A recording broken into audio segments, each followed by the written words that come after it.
نحن الجيل الذهبي، أبناء زمن لم تعرف فيه الحياة عجلة الساعة، زمن كانت فيه الضحكات تصنع الأيام، والأحلام تنمو بين الشوارع والأزقة.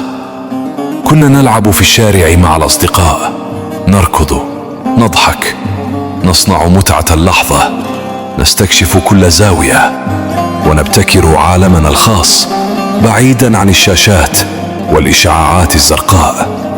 كانت ألعابنا حقيقية، وأوقاتنا ممتلئة بالهواء الطلق والضحك الصافي، قبل أن تصبح الشاشات الإلكترونية جزءا من كل لحظة في حياة الأطفال اليوم، وقبل أن تختفي كثير من اللحظات النقية للعب والمرح تحت ضوء الشمس.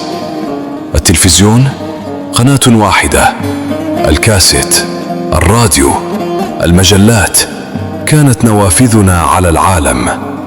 نحفظ الأغاني، نتابع الحكايات، نتعلم من كل صفحة وصوت. شهدنا أولى شرارات التكنولوجيا قبل انفجارها، ورأينا الموسيقى والملابس والثقافة تنتقل بين الأمس والغد.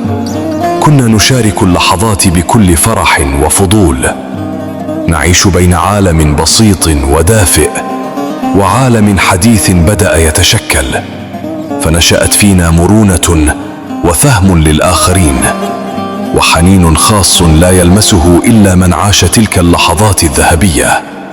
نحمل في قلوبنا ذكريات الطفولة، ضحكات الأصدقاء وبسمة الأمهات، ونظل نحلم بعالم بسيط حيث تبقى القلوب صافية واللحظات نابضة بالحياة.